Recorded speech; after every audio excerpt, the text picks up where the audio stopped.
education course.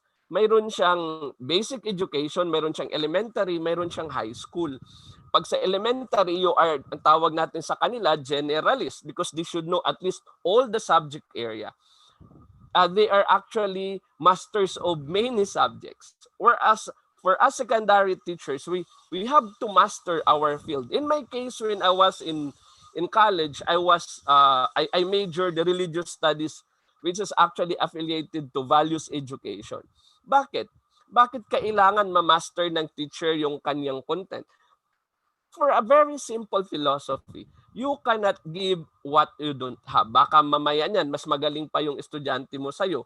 Hindi nagpalitan na kayo ng role. So this assures that teachers in the field are actually experts of their own craft. That is why in senior high school, teachers were actually hired based on their competency. Okay? Sorry. So this first domain encompasses teachers' ability to apply developmentally appropriate and meaningfully pedagogy grounded on content knowledge and current research. So ito yung sinasabi ko. Malamang yung mga naging guro 20 years ago, ang dami nilang karanasan tungkol sa kagandahan ng pagtuturo, paano magdisiplina ng guro. Pero yung mga bagong guro, mayroon naman silang mga kaalaman sa mga makabagong pamamaraan ng pagtuturo na bunga ng pananaliksik, a byproduct of research. So all this content knowledge is actually encapsulated in the first domain. It takes into account that teachers' proficiency, particularly in mother tongue, Filipino, English, and in the teaching and learning process. Bakit ba mahalaga to? Alam natin na napakahalaga ng numeracy, ng literacy sa basic education, in the foundation of education. And there were studies conducted that students learned more if subjects are taught in their mother tongue. That is why the basic education have that mechanism on what certain grade level subjects supposed to be delivered using mother tongue, and then our national language, and of course the English language. There was even a study, a research conducted by the department when a particular province topped an achievement test on mathematics, when the rest were actually not performing well. When they tried to assess, napag-alaman nila na yung school, particularly na kung saan mataas yung kanilang achievement test sa mathematics, was actually teaching math in the vernacular. So ganun kahalaga yung competency when it comes to mother tongue. Of course, not everybody is experts in discussing their mother tongue, especially there are areas that are actually very hard to discuss in our local languages.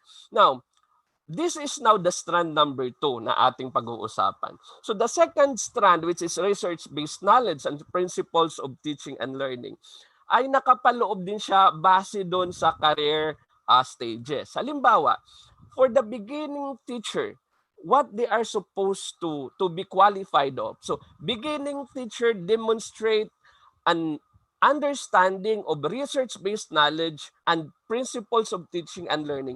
At least maipakita niya lang na alam niya kung ano ba yung research-based knowledge. Ano yung mga mahalagang teaching and learning principles na pwede niyang gamitin sa pagtuturo. For the proficient teachers naman, these are teachers who've been in teaching profession for 1 to 3 years, no? More or less they have gained experience already.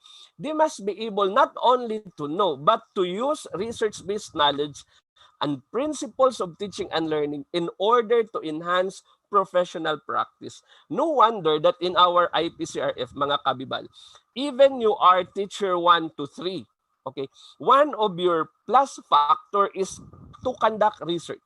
But more so, pagdating na natin sa highly proficient teachers, that's us, no, who are supposed to collaborate with colleagues in the conduct and application of research to enrich knowledge and content on the pedagogy. So mamaya pag-uusapan lalo natin bakit ba kailangan kong gumawa ng research, ng action research or ng applied research.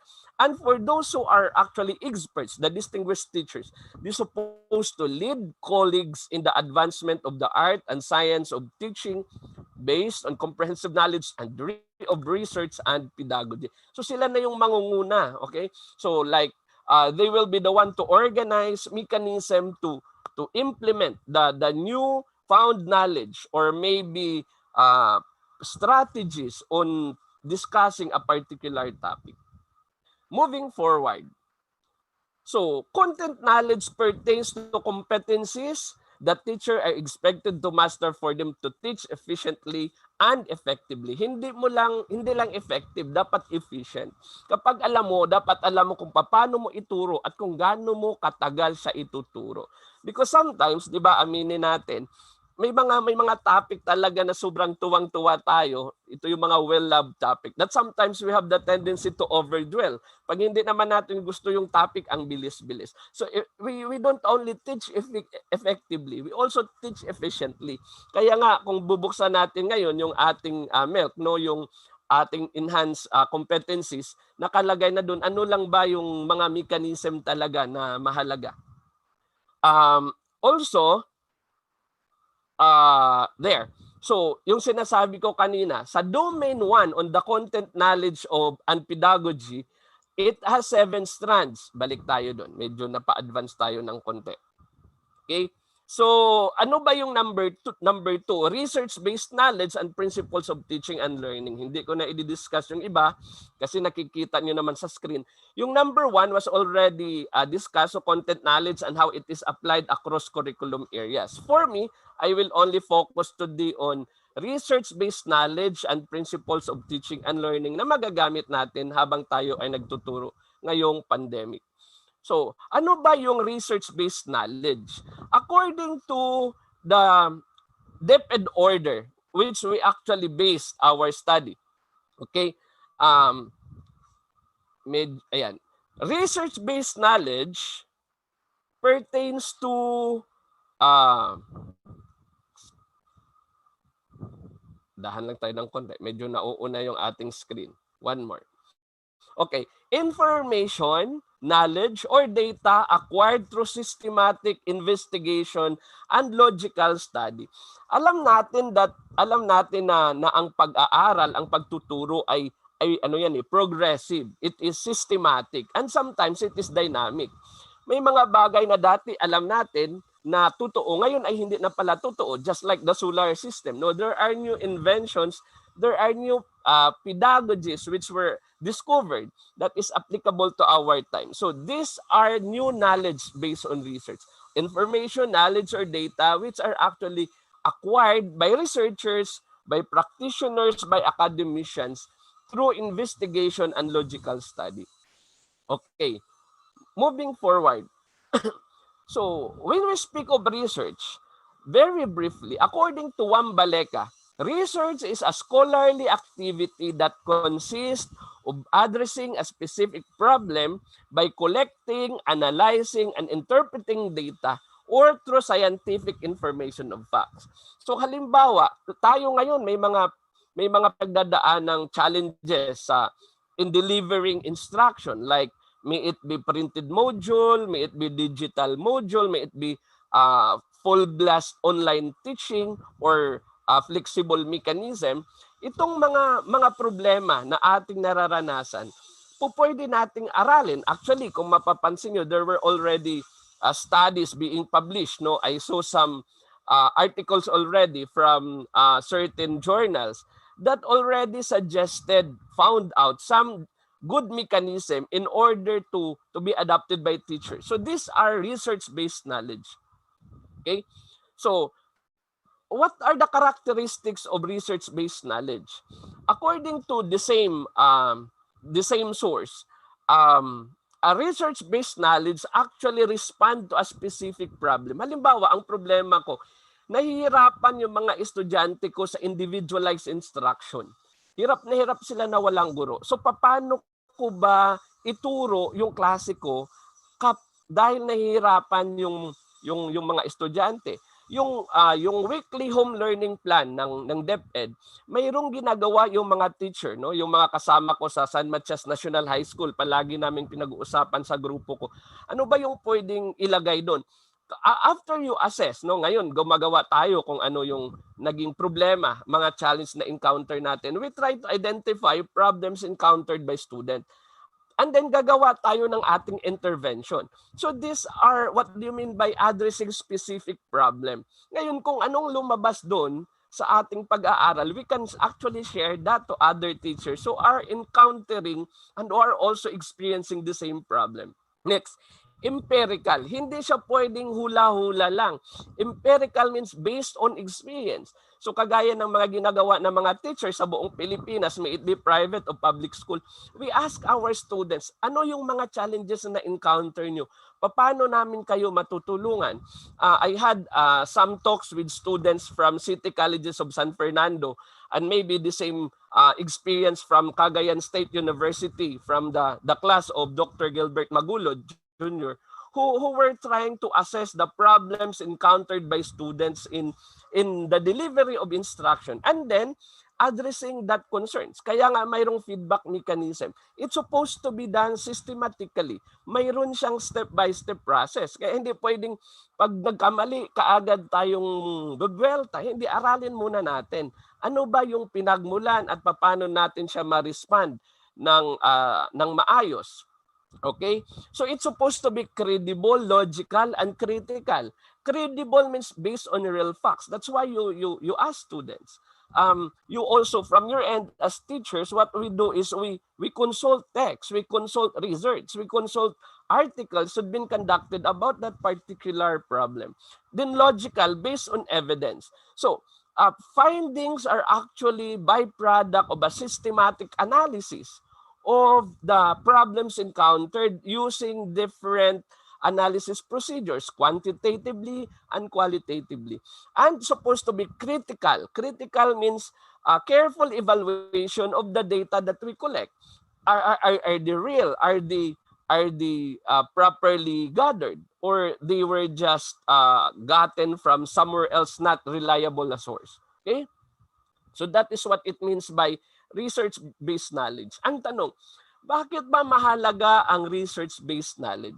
In DepEd Order number 39, series of 2016, ito yung Basic Education Research Agenda, maliwanag na sinasabi ng department dyan that educational reform should be a byproduct of research. Ibig sabihin, tayong mga guro who are supposed to be expert of our fields, who experience challenges in our practice, should only use strategies based on research, no? Kaya nga halimbawa, kapag ikaw ay nagtuturo ng math, nahihirapan yung mga bata, there are different mechanism to teach math, and one of the effective way to do that is using games or gamification. I was talking to some students about how to use gamification in encouraging students and to enhancing students' competency. Also, this Basic Educational Research Agenda of the Department of Education respond to the different stakeholders of education, to parents, to teachers, to students, based on the different themes or agenda being presented on teaching and learning, child protection, human research and development, on governance, disaster risk reduction management, inclusive education, gender, and development. So lahat ng mga area na to, ng mga agenda, are actually being addressed by the department. Dito din ginagawa yung mga research. At yung mga nakukuha nating mga kaalaman ay siya yung ginagamit natin at ina-apply natin sa classroom. That is why that lahat ng ating mga practices ay bunga dapat ng pag-aaral ng research. Ngayon, ano ba yung mga research-based knowledge na dapat natin matutunan? Tandaan natin na PPST and even our K-12 curriculum is byproduct also of research. When we realize that students in other countries are more likely to succeed if they're going to adopt this curriculum and they are well prepared for society and for life. So K-12 program also would like to ensure the 21st century skills. These are research knowledge that students should learn and teachers should teach.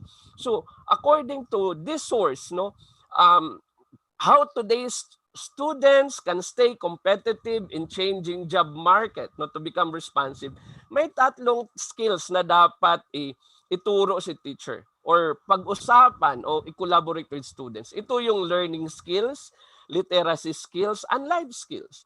So ano ba yung mga learning skills? Mayroon dyan yung critical thinking skills, creativity, collaboration, and communication. Alam na alam natin itong mga ka-VIBAL. Ang tawag natin dito, 4Cs. Okay, so kapag tayo ay nagtuturo, dapat mahalaga sa atin yung mga higher order thinking skills. O di ba mga estudyante ng City Colleges of San Fernando, alam natin yan. Yung pinakamataas na order thinking skills ng Bloom's taxonomy ay kailangan nandun. Also literary skills, lalong-lalo na ngayong pandemya, teachers and students alike should possess literacy skills like information, media, and technology. Ngayon, halos lahat na ng teachers ay marunong nang gumamit ng Zoom, marunong nang gumamit ng Google Meet, marunong nang gumamit ng Kahoot at ng ibang mekanismo in order to respond to the needs of students. But of course, along the way, we also develop from students flexibility, leadership, initiative, productivity, and social well-being. Sa madaling salita, yung 21st century skills, ito yung mga dapat matutunan ng bata para lalo siyang lalo siyang matuto sa kanyang pag-aaral. Okay? Pasensya na, medyo nalulubat na ako. I still have to connect this. My apologies. Okay. There you go. We're okay. Now, to proceed.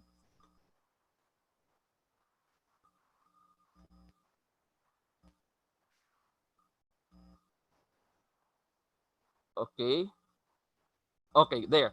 So, another point why research is important. So, is that the highly proficient teachers or the master teachers are expected to conduct at least one action research related to school concerns or classroom concerns problem during the school year.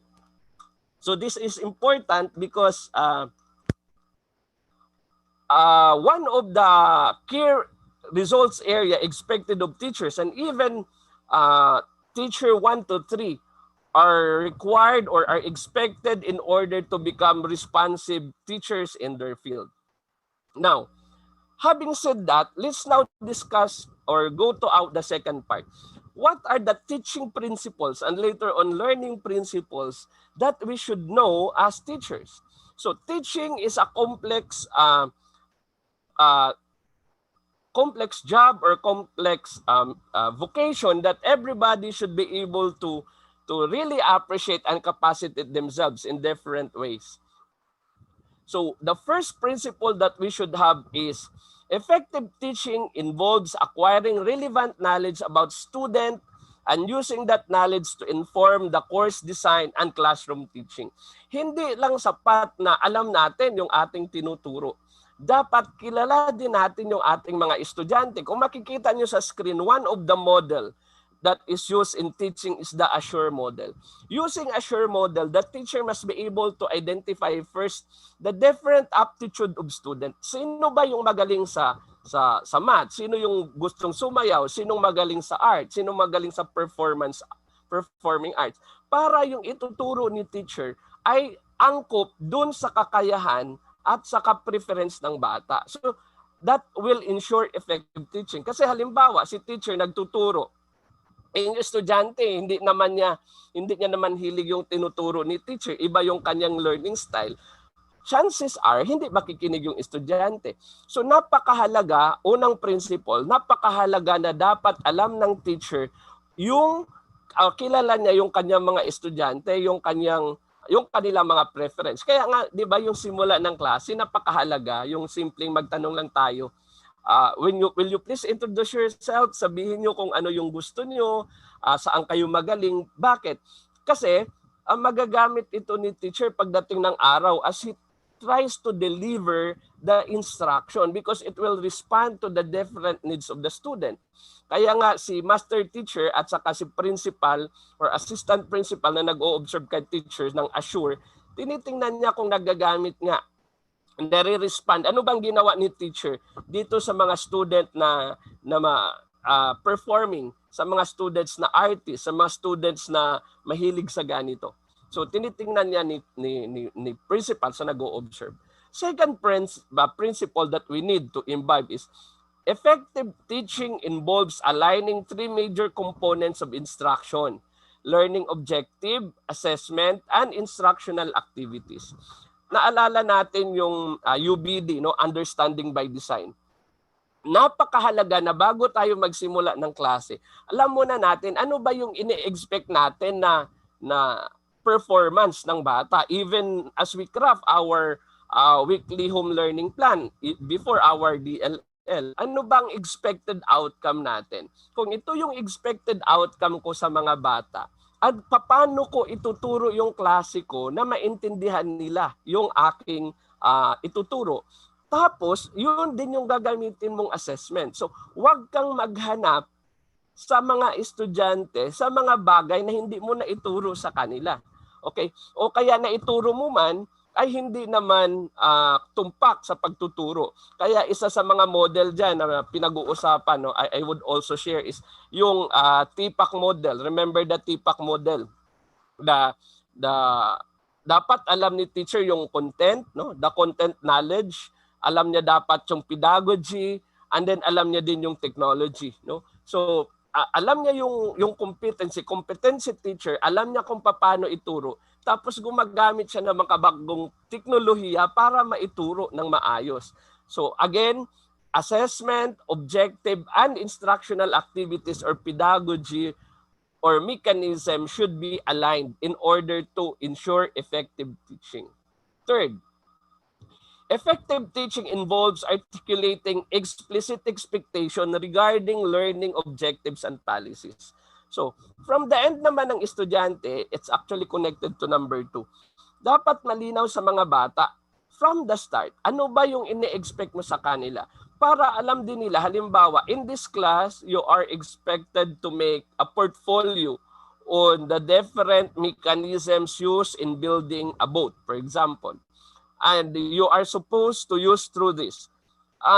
Sa mga bata, alam nila kung asa na ba sila doon sa dapat nila i-accomplish. Si teacher, guided din siya kung asa na siya sa kanyang pagtuturo kasi malinaw sa kanya at sa mga estudyante kung ano yung expected sa kanila. Okay?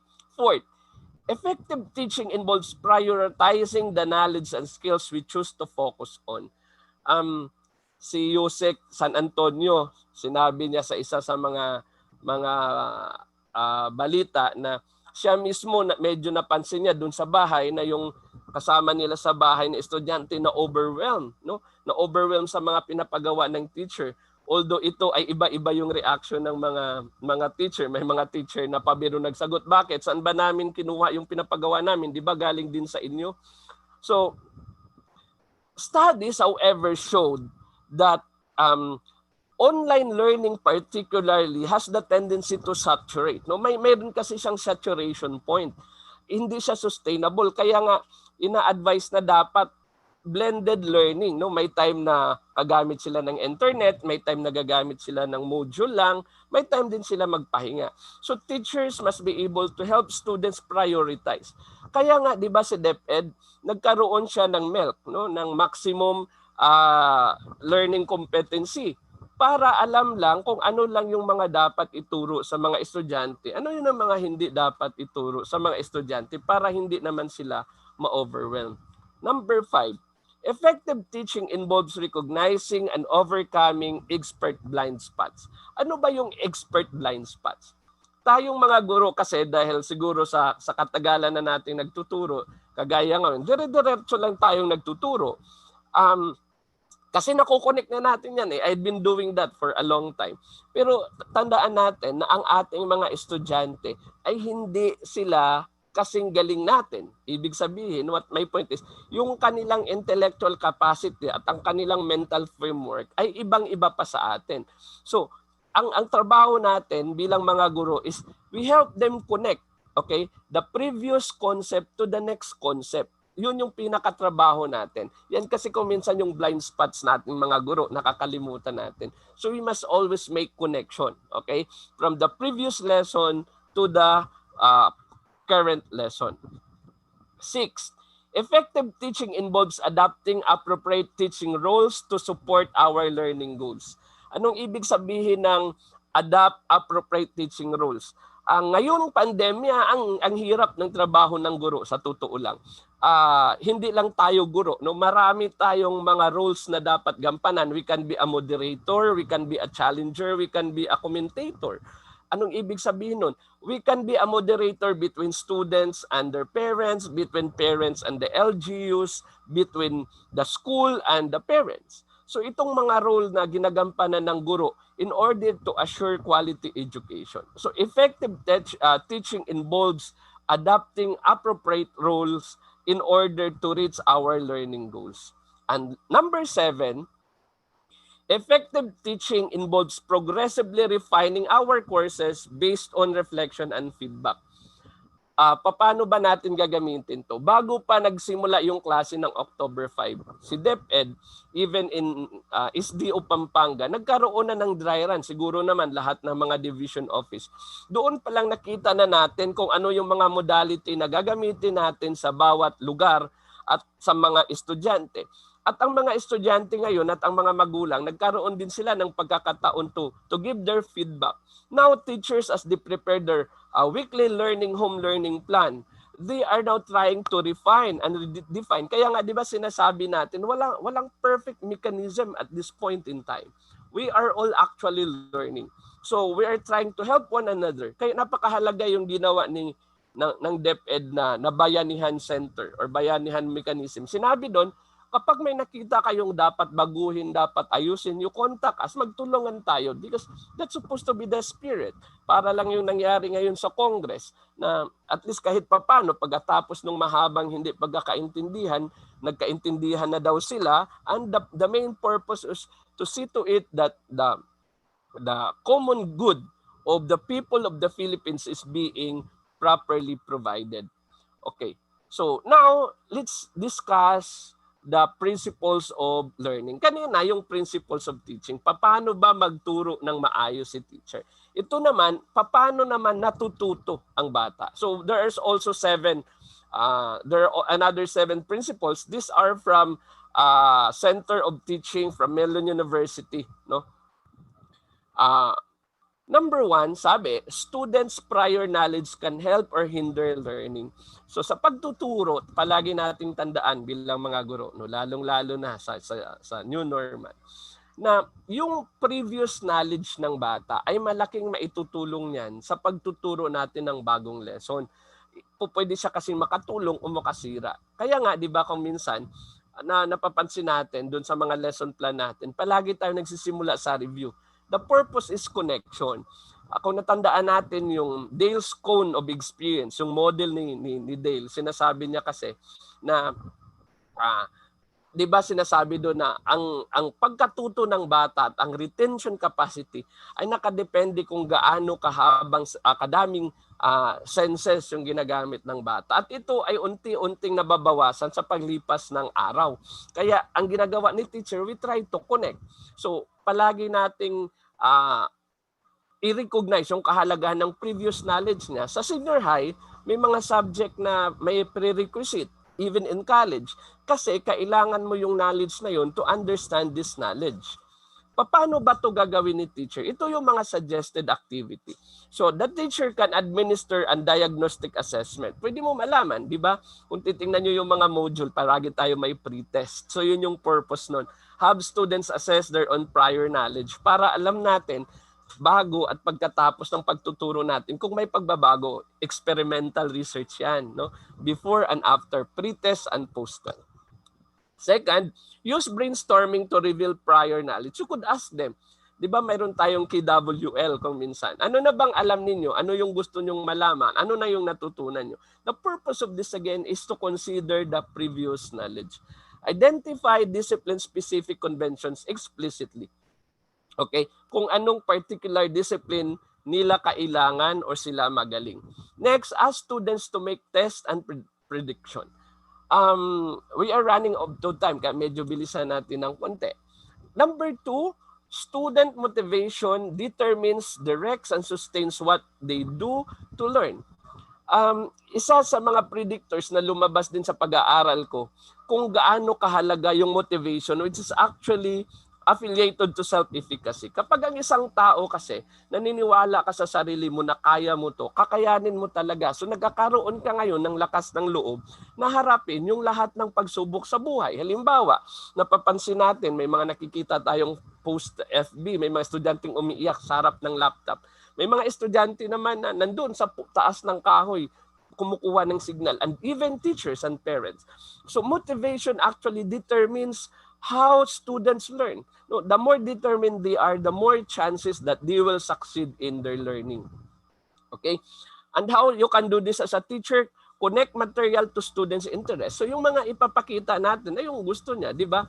Kapag nagbibigay tayo ng motivation sa mga bata, pwedeng kwento, pwedeng short clip, dapat yung makaka-relate sila para makapag-connect sila, no? Provide authentic and real-world tasks. So yung mga ipapagawa natin sa kanila, yung magagamit nila sa totoong buhay. So pwede niyan sabihin, ay pwede ko pala magamit yung natutunan ko, no? Show relevance to students' current academic lives. So dapat nakikita nila na bakit sila nag-aaral, ano yung kinalaman nito sa kanilang buhay or magiging buhay. And of course, provide rubrics. Napakahalaga na alam ng bata kung paano niya gagawin and how he will be evaluated. Third, okay, we are down to 4, no? How students organize knowledge influence how they learn and apply what they know.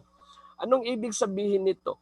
Sa dami-dami ng mga pinapagawa natin, no, aminin natin yan. Siyempre, lahat ng mga teachers, lahat ng subjects, mayroong kanya-kanyang competency expected to students. So si students dapat tutulungan ni teachers to organize knowledge that he actually accumulate from different subjects because it will influence how they will learn and apply what they know. Kasi pag nakita nila na hindi nila yun ang pakinabangan, chances are they will also dismiss that. So teachers should help the students also organize their knowledge, prioritize what is essential and what are less essential. So how should teacher do this? So ito yung ating mga tips. Provide students with organizational structure of the course. So bigay natin sa kanila, 'di ba? Sa college mayroon tayo niyang syllabus. Sa high school mayroon tayong module. We also tell them what we are expecting them to accomplish. Share organization or of its lecture, lab, discussion, so on and so forth. So ito yung mga gagawin natin for the whole quarter, for the whole semester.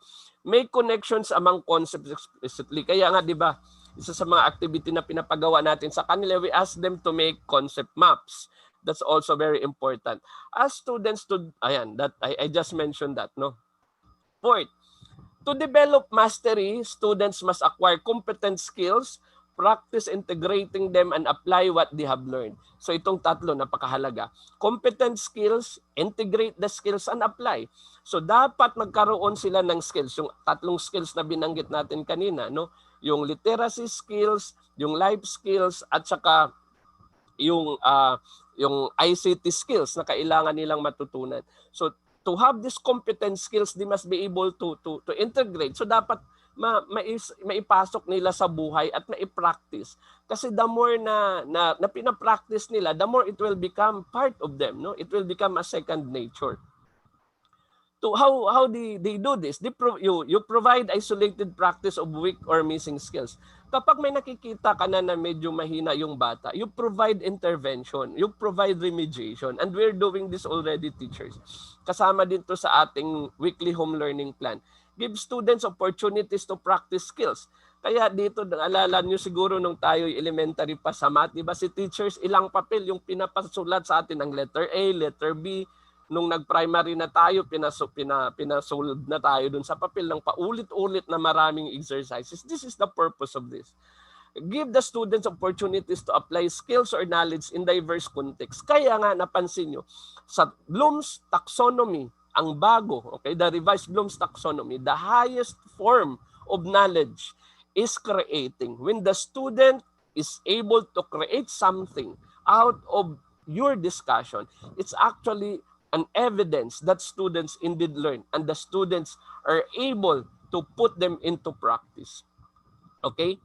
5, goal-directed practice coupled with targeted feedback enhance the quality of students' learning.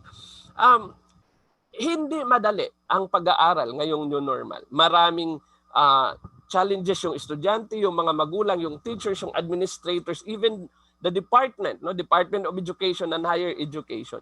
Kaya napakahalaga yung feedback mechanism sa students. In areas where internet is actually a challenge, for example, in our division, there are classes who would prefer, for example, printed module. Yung mga masisipag na mga guro, gumawa sila ng initiative to monitor students, no? Like for example, group chat, like text messaging, just to know kung anong mga part ng module na hirapan yung estudyante at kung paano makatulong yung mga teacher. So anong pwedeng gawin ni teacher? Be explicit about your goals in your course material. Dapat malinaw sa iyo, ito lang yung gusto ko, no? Hindi kailangang komplikado. Okay, stage assignment by breaking tasks into smaller assignments. Huwag niyong ibigla-bigla. Okay? Kung pwede nga din siguro mag-collaborate, maaaring isang assignment para na yan sa dalawang subject. I've been expressing my opinion about this, yung integrated assignment para mas makatulong sa estudyante. Look for patterns of errors in student work para mabilis natin siyang matulungan kapag na-assess na natin yung kahinaan ng estudyante. And then, let's try also to prioritize feedback, incorporate also what others say. So mahalaga din yung feedback ng kanilang mga kaklase. Second to the last, 6, students' current level of development interacts with the social, emotional, and intellectual climate of the course to impact learning. Anong ibig sabihin nito? Student is a holistic person. Student is an integral person. Ang estudyante ay hindi lang siya cognitive, no? Hindi lang siya utak, hindi lang siya knowledge. Mayroon din siyang emosyon, mayroon din siyang social skills. When all these things of development are integrated, mas madaling mag-develop yung bata. Mas madali siyang mag-succeed, no? Kaya nga sabi natin yung 21st century skills ay hindi lang 4 Cs. Kaya mayroon din life skills, no? Kasi ngayon dapat competitive ka, dapat marunong ka makipagkapwa-tao, dapat marunong ka mag-connect. Ngayon lumawak na yung ating network, no? From time to time, we've been talking already to our friends from other countries, especially in research. No, I have friends in Asia, in Europe, and even in America because of research. And all these things will enable us to reach out and to develop ourselves holistically. Paano ba gagawin to ni teacher?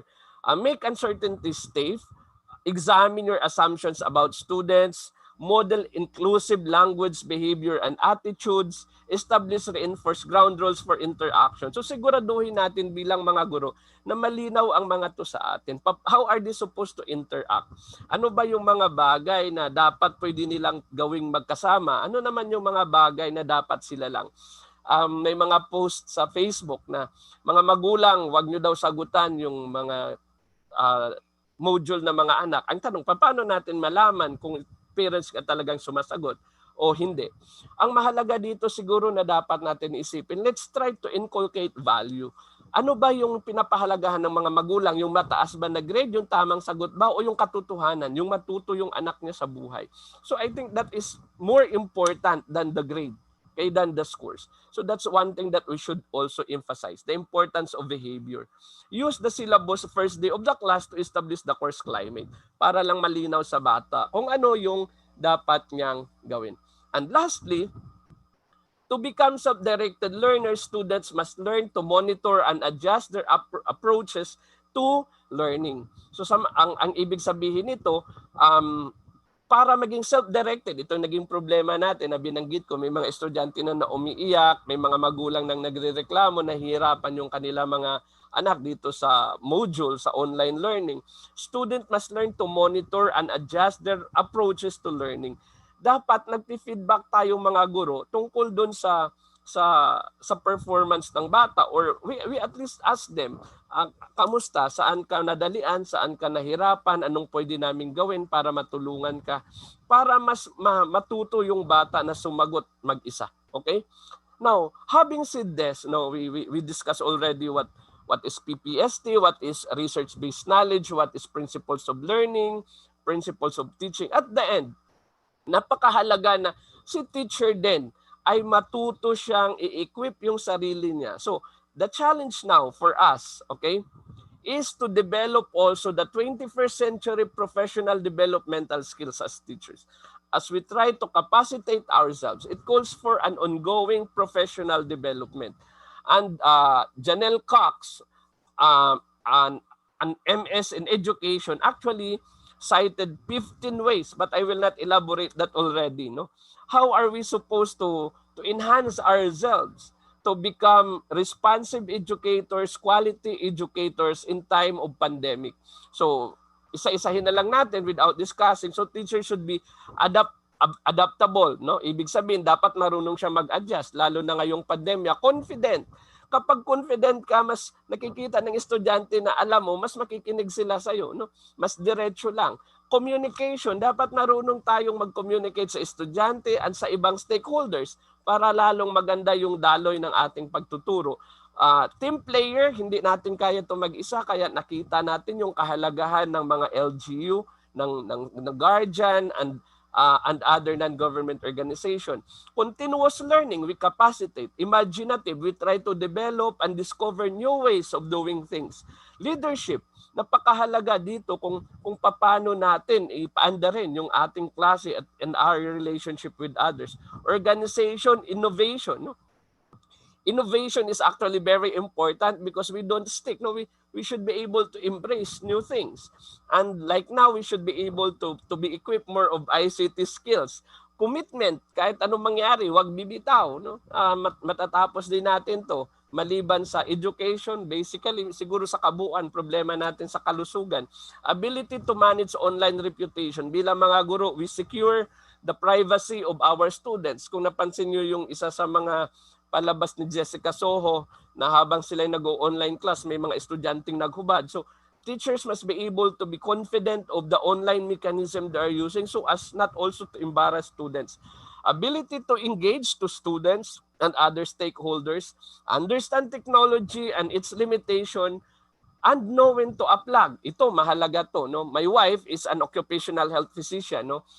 Si Sashi, ay nagtatrabaho siya sa mga kumpanya at siya yung nagtumutulong sa mga kumpanya na masituit na yung kanilang mga empleyado ay maayos at ligtas. At isa sa mga naging problema nila ay halimbawa yung mga kagaya sa atin. In our case, no, araw-araw tayong nakaharap sa computer na nagkakaroon na napapagod yung mga mata natin. Mayroon siyang last time, no, I share this to yung 20-20 rule. Okay?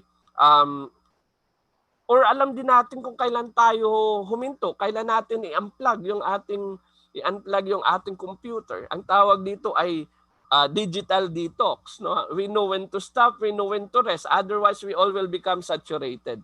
And ability to empower. So, ang mahalaga na despite of our own limitations, no, walang perfectong tao, we are still able to empower students, empower learners, empower teachers, and empower the world. Sabi nga, it takes a village to educate the child. Kaya ito ay trabaho nating lahat, magulang, guro, gobyerno, non-government organizations, lahat tayo. At the end of the day, our purpose is to provide a quality, relevant, and responsive education. Sabi nga ng mga Lasaliano, no, I used to be in Lasal for quite some time, the purpose of education is to teach minds, to touch hearts, and transform lives. So that at the end of the day, we do what we are expected to do to bring the best from everyone, from all students entrusted to our care. For Don Bosco would always remind us what your students love and they will love what you love. So once again, mga kabibal, maraming salamat. Magandang hapon, Bibal Publication. Thank you for inviting me in always, and I hope kahit papano I was able to share something from you. My contact number is on the screen. If you have some queries, you could actually contact me. I am Mr. Leonilo Bicapolso, a master teacher from San Matias National High School, Isdio, Pampanga in Region 3. So magandang hapon ulit mga kabibal. Ingat kayo palagi. Sana ligtas lang tayo. Once again, good afternoon. Thank you very much, Sir Leonilo. Now we'll proceed po with the question and answer po. So the first one po is from Miss Maricar Dizon. Applicable po ba yung mga domain at TLOC sa pag-observe ng mga principals ngayong blended learning po tayo? May online class, may modular modalities po. Okay. Ma'am, unang-una sa lahat, dapat nating tandaan na ang PPST ay hindi lang siya purely for evaluation purposes. PPST is actually standards expected of us as teachers. Yung tanong ni ma'am, actually valid naman yun kasi yung PPST ay siya yung naging basihan ng IPCRF, no? Kasi doon binabase kung paano ba ina-assess kung gaano kagaling si teachers. But now we are all in tawag natin emerging paradigm in educational system. Kung ang mga estudyante nga, 'di ba, nagbago tayo sa paraan ng pag-assess sa mga bata. The way teachers will be assessed, I suppose will also be revised. But the quality of education, the quality of teachers we are expected to be ay hindi magbabago. Online man o hindi, yung PPST will always be there. Like for example, content knowledge. Content knowledge now, when we speak of content knowledge, particularly on research, teaching and learning principles are there. Ano lang yung dinagdag natin? Yung content knowledge about ICT. So dapat maalam din tayo tungkol sa mga competencies when it comes to information and communication technology, and even on the manipulation of technology, no, of tools that we need to use to give our learning environment and learning experience to our students. So I think it's still there. It still works. Siguro lang kung paano tayo i-evaluate, just like now, di ba, everything is becoming online in the Department of Education. But as far as standards are concerned, standards should always be there. Maybe for enhancement. Ma'am. Thank you po. And the next one po is from Mr. Prince Dave R. Lianeza. Sir, can we modify the learning competency prescribed by DepEd in order to level it up to our students' capabilities, if necessary? Okay. Tandaan natin yung MELC na mayroon tayo ngayon, di ba?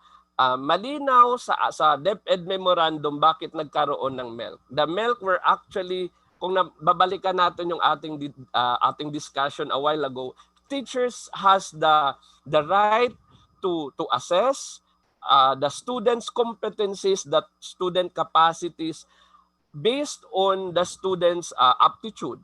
Yung binigay ni DepEd na MELC is only the minimum requirements. Okay, at least yun muna. Kasi baka hindi matapos. However, si teacher, like even private schools, they are actually empowered to add if they want. Pero hindi na pwedeng bawasan. So, yes sir, tama po kayo. We could, halimbawa, feeling mo yung competency sa subject, I'm handling practical research and UCSP, understanding culture and politics, no? Kapag nakikita mo na medyo mababa at kita mo naman yung mga estudyante mo ay kaya nila, then go ahead, you could add competency. Kaya nga 'di ba doon sa Assure model, sinabi ko kanina, na si teacher dapat maalam siya sa pag-alam kung anong competency o anong aptitude yung kanya mga estudyante, kasi tandaan natin na pupwedeng maburyo, pupwedeng maboard yung mga medyo umaangat na estudyante kapag mababa yung competency na binibigay natin. Again, it is a judgment call for teachers. And as experts, alam natin kung kailan natin yun gagawin. Ma'am? Thank you so much po. And our last question is from Ms. Celsius Wanchon. I have a question to our speaker po. Do you think research in education is a positivist or constructivist? Some research prescribe, some don't. That's why I'm asking. Thank you po. Okay. Research basically, as far as we are concerned in education, is generic when it comes to how it's supposed to affect education. The basic education research agenda is there to be able to generate new knowledge, to enhance education. Kaya nga sinasabi ng Vera na the educational reforms supposed to be a byproduct of research. However, how research supposed to be conducted on the same DepEd order research can be conducted to qualitatively, which is sometimes positivist, or sometimes based on the personal point of view of your participants. Of course, sometimes research could be a basic research, the purpose of which is only to add new knowledge to the quality of knowledge. So I think the the kind of research that being produced in education and that can be produced will also depend on the need of the researcher, of the teacher. As researchers, we know that research starts with a problem. I think the kind of research that we use, that we employ, depends on the need of our particular locality. So if I have a particular problem inside my class, then I need to do action research in such a way that I will respond to the problem. But if my purpose is only to generate knowledge in order to add to the previous knowledge, then maybe I can do applied research or basic research for that matter. Ma'am, Thank you very much po, sir. That's all the questions that we have for now. thank Any you. last reminders po to our viewers for today? Okay. Once again, thank you very much, Bibal. Thank you very much, Kabibal, for being with me this afternoon. So tandaan natin na sabi nga ni Mackenzie, the quality of education cannot surpass the quality of teachers. Na nasa ang kalidad ng edukasyon na ibibigay natin sa ating mga estudyante, may pandemya man o wala, ay nakasalalay sa klase ng guro na mayroon tayo. And that is why I encourage everyone, as we encourage myself also, to continue to learn new skills in trying to adapt 21st century professional skills so that we will continue to provide relevant, quality, and responsive education. And let's try to help one another. Let's try to build the Department of Education and higher education, because all of this needs our help and support so that at the end of the day, we will become the best persons we expect to be, just like our students, to become responsible citizens of this country. Thank you, ma'am, for that. There we have it. In behalf of VIBAL Group Incorporated, I would like to thank you, Sir Leonilo, for being our speaker this afternoon for this insightful learning session. It is truly an honor to have you with us today, sir. And to all our VIBAL viewers, all thanks to you for your continuous patronage to our daily learning session. We encourage you to subscribe and watch on our official VIBAL Facebook page and YouTube channel. Muli maraming salamat at magandang araw sa atin.